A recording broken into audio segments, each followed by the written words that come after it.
ଭାରतर पूर्वतन प्रधानमंत्री तथा प्रत्यक्ष अर्थनीतिज्ञ और वरिष्ठ राजनेता डॉक्टर मनमोहन सिंह का परलोक हो जाइछि।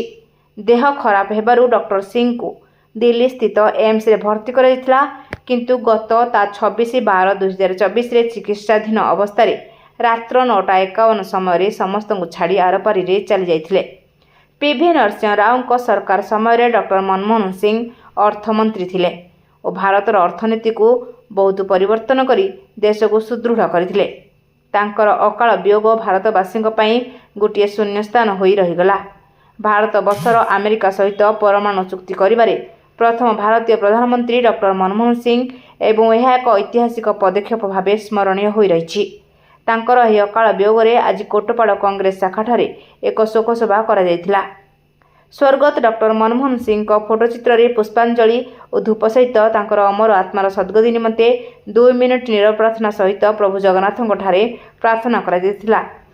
आज रही शोकसभा समय कोटपाड़ अध्यक्ष एम शंकर राव, जितेंद्र नाथ महापात्र, मणिप्रसाद पट्टनायक, मनोहर बिशोई, शंकर पंडा, संतोष मिश्र, मुना खान, सलमा बेगम, एमडी यूसुफ, टीकू बिशोई, गिरीश पट्टनायक, एमडी कालू प्रमुख उपस्थित रही स्वर्गत डॉक्टर सिंह को फोटोचित्र धूपदान पर 2 मिनिट नीरव प्रार्थना सहित तांकर अमर आत्मार सद्गति निमंते प्रभु जगन्नाथ प्रार्थना सहित शोकसभा करा।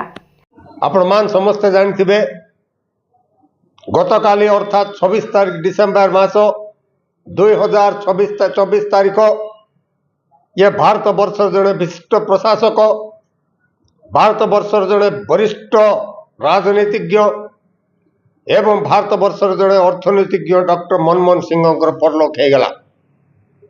ये केवल भारतीय जातीय कांग्रेस दल जड़े वरिष्ठ पदाधिकारी नथिले, ये सारा भारत वर्षर बुद्धिजीवी एवं शिक्षित लोक मानकर एक उदाहरण स्वरूप थिले।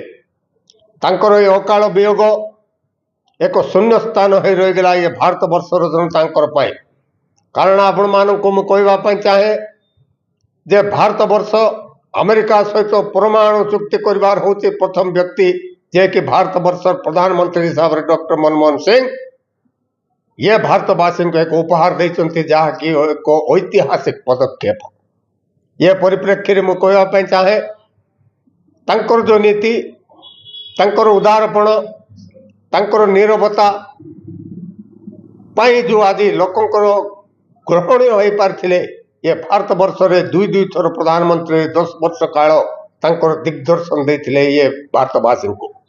तांकर अकाल वियोग रे आदि भारतीय जातीय कांग्रेस दल कोटपाड़ शाखा तरफ आमे शोक पालन करी भगवान निकट प्रार्थना कलु तांकर आत्मार सद्गति पाए। कोटपाड़ अजय कुमार मिश्र रिपोर्ट, ज्योति प्रभा न्यूज।